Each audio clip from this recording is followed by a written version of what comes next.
Is the cross cosmic child abuse or transcendent love? G'day, I'm Paul Clark, lead minister at Redcliffe Uniting. Glad you got to meet Tim last week. Wasn't he great? Today we take a powerful look at a profound passage.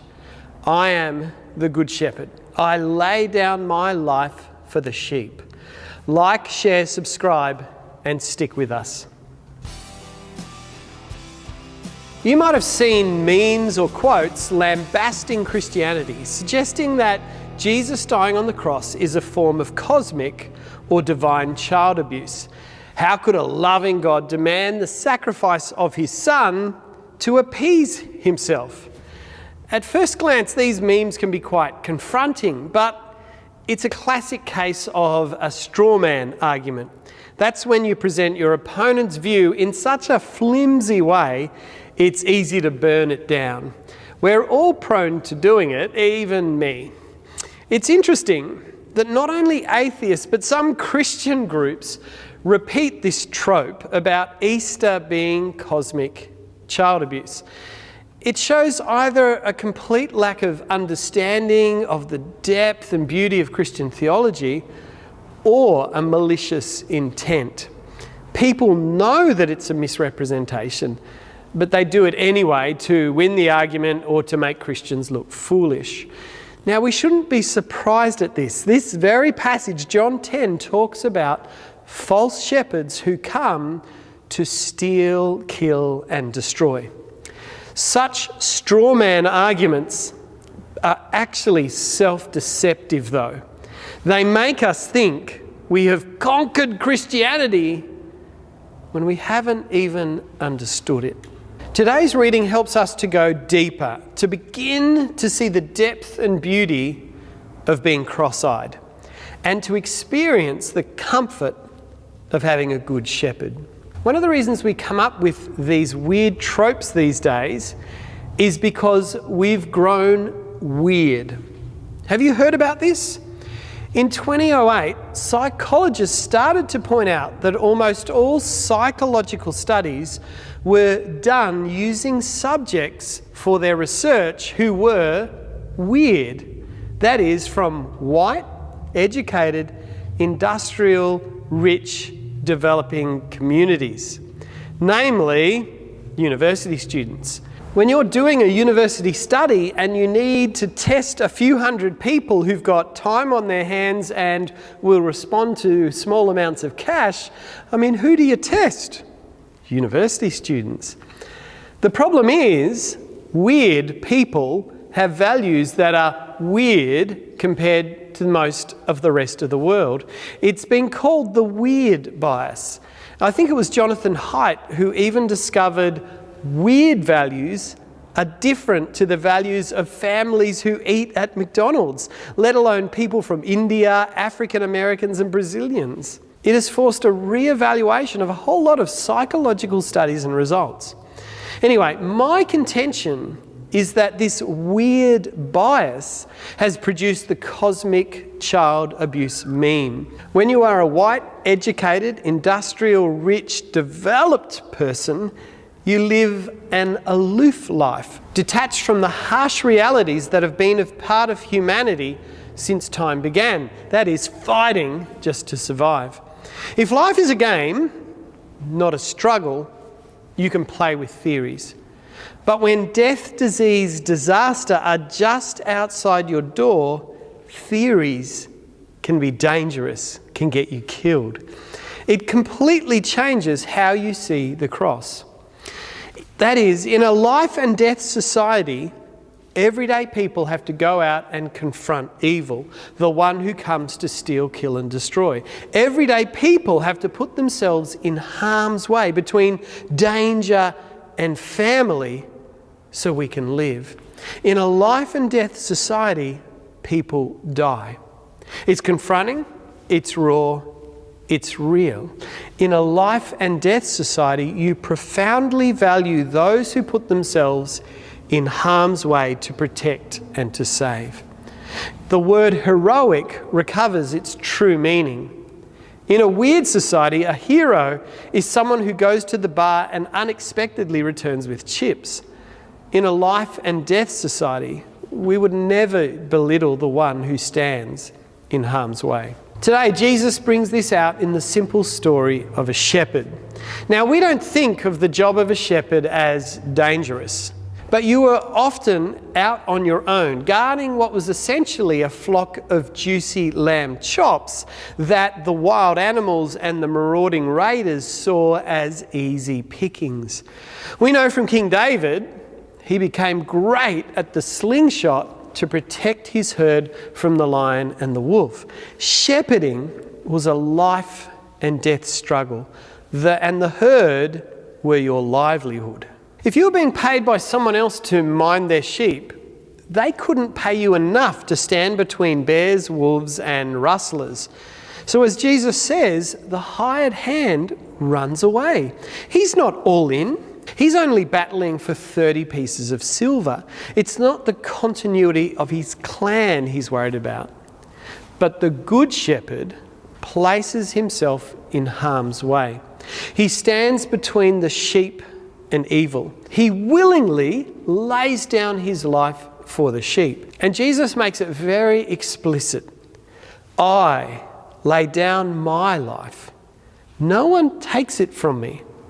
I lay it down of my own accord. There's no cosmic abuse going on. This is a profound act of love for the sheep that the Father honours.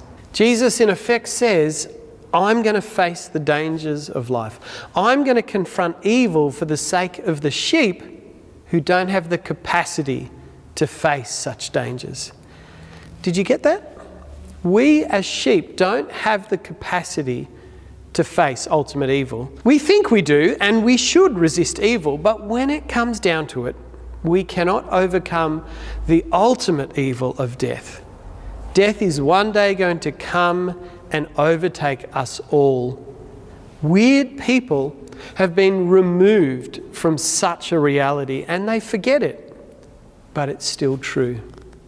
Jesus, in laying down his life and making a willing sacrifice, tapped into what C.S. Lewis called a deeper magic. It means Jesus can say, I laid down my life only to take it up again. It means he has authority to lay it down and authority to take it up again. These notions of cosmic child abuse become ridiculous and laughable. Indeed, they become even worse when we think of them in the context of Anzac Day. Humanity has faced threats and dangers for centuries. And what do? We send out our sons to face evil for us. Now, not just sons, but they have predominantly borne the burden of this task. So we could ask ourselves as a society, is it cosmic child abuse to send our sons, our kids, to war? When old men like me send sons like Simon to join the army?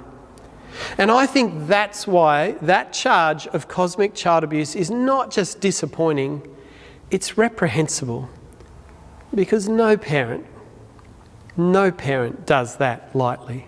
When reality is life and death, we have had to make life and death decisions.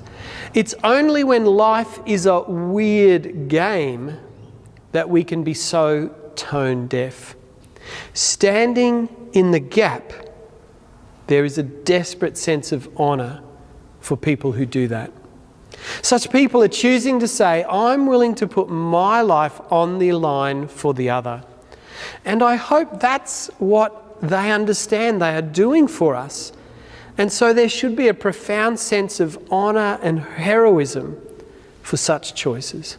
And that goes for police, paramedics, and in a pandemic, it's also our health professionals, cleaners, teachers, shopkeepers, anyone putting themselves between us and what could take us out. So what does that mean for us as a Christian community? We keep saying we want to be cross-eyed. We want to be shaped by the Good Shepherd. Well, I think we need to hold a few things in tension here. One, as sheep, we don't actually have the capacity to beat the enemy. We are not the saviour, and ministers are very bad at having a saviour complex. We want to save our people. It's Jesus who's the good shepherd. We're fellow sheep. We have a role to resist evil, but it's Jesus who has won the victory. There's only so much we can do, and the best thing we can do is point people to Jesus. He is the author and perfecter of our faith. He is the good shepherd. He is the one who lays down his life for the sheep. And amazing things happen when people come to the altar and put themselves in Jesus' pen. Secondly, Jesus declares, I have other sheep, not of this pen. I must bring them in. We've got to make room for one more. Stretch out our tent. Point people to Jesus and make room for them. And a powerful way to do that is to be a community, a people marked by that self-giving love of Jesus.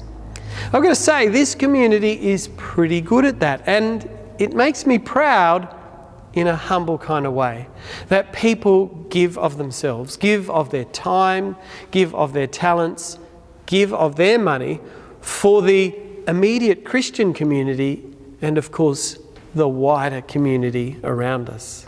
And you can read about some of that in our annual general report that we just put out, and the way that we've made that big decision to use our resources to build an integrated community hub. That's a tangible expression of us following the Good Shepherd and saying, we're going to lay down some of what we have for the community. We are going to put ourselves between us and that which harms us so that people can have life and have it to the full. There are a multitude of ways that you can be cross-eyed, that you can be part of the Good Shepherd's mob, to lay down our life and so somehow profoundly pick it up again in a way that transcends even death. What is strange in all of this is that it is the benefits of Christianity, peace, prosperity, progress, that have turned us weird, and then ironically turned us from Christianity. Don't be weird. Understand the love of the Good Shepherd. Feel what it is to have a good shepherd who knows his sheep, who knows us by name, who lays down his life for us, his sheep. And to help us feel it, I'm going to show you a video. It shows how the amazingly big sacrifice of a soldier and the tiny little sacrifice of a small girl come together. Just like the amazingly profound sacrifice of Christ comes together with our tiny little things to redeem the world. Enjoy.